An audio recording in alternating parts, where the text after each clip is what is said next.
সুপ্রিয় শিক্ষার্থীবৃন্দ, আসসালামু আলাইকুম। বঙ্গবন্ধু শেখ মুজিব একাডেমি কর্তৃক পরিচালিত অনলাইন ক্লাসের পক্ষ থেকে তোমাদের সবাইকে স্বাগতম। আজকে আমি রসায়ন প্রথম পত্রের দ্বিতীয় অধ্যায় অর্থাৎ গুণগত রসায়নের একটি টপিক নিয়ে আলোচনা করব।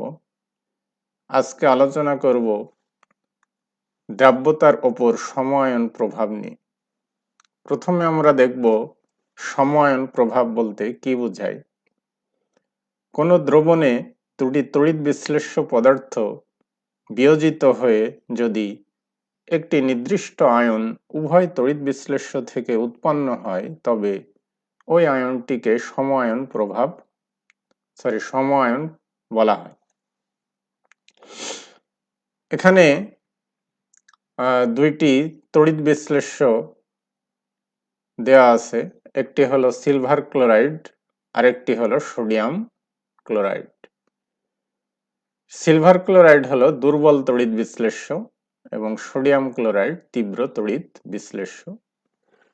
অর্থাৎ সিলভার ক্লোরাইড বিয়োজিত হয়ে যে দুইটা আয়নে পরিণত হয়, সেই দুইটা আয়ন আবার যুক্ত হয়ে বিপরীত বিক্রিয়ার মাধ্যমে সিলভার ক্লোরাইড তৈরি করতে পারে। কিন্তু সোডিয়াম ক্লোরাইড বিয়োজিত হয়ে যে আয়নে পরিণত হয়, এটা হলো একমুখী বিক্রিয়া, কারণ সোডিয়াম ক্লোরাইড হলো তীব্র তড়িৎ বিশ্লেষ্য। এখন যদি শুধুমাত্র আমরা সিলভার ক্লোরাইডের দ্রবণটা বিবেচনা করি, সেক্ষেত্রে সিলভার ক্লোরাইড বিয়োজিত হয়ে সিলভার আয়ন এবং ক্লোরাইড আয়নে পরিণত হবে, আবার বিপরীত বিক্রিয়ার মাধ্যমে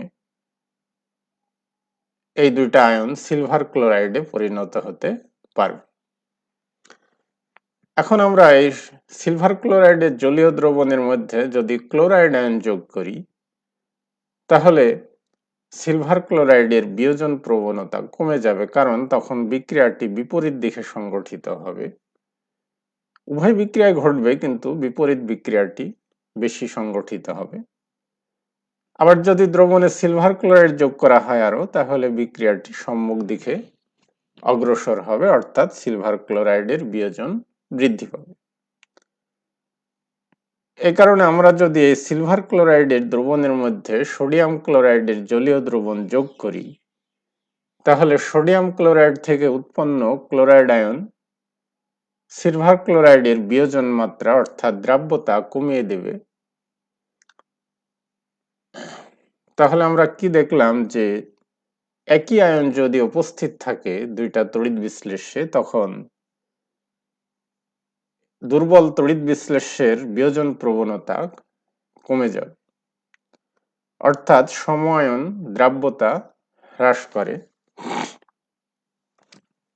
তাহলে এখানে আমরা দেখলাম যে সিলভার ক্লোরাইডের সম্পৃক্ত দ্রবণে যদি তীব্র তড়িৎ বিশ্লেষ্য সোডিয়াম ক্লোরাইডের দ্রবণ যোগ করা হয়, তাহলে সিলভার ক্লোরাইডের দ্রাব্যতাটা হ্রাস পায়। অর্থাৎ বিশুদ্ধ পানিতে সিলভার ক্লোরাইডের দ্রাব্যতা সোডিয়াম ক্লোরাইডের জলীয় দ্রবণে সিলভার ক্লোরাইডের দ্রাব্যতা অপেক্ষা বেশি। তাহলে তোমরা আজকের ক্লাসে বিষয়টি ভালোভাবে অনুশীলন করবে। আজকের ক্লাস আমি এখানে শেষ করলাম। তোমরা ভালো থাকো, সুস্থ থাকো এবং নিরাপদে থাকো, এই কামনা করে আজকের ক্লাস শেষ করলাম।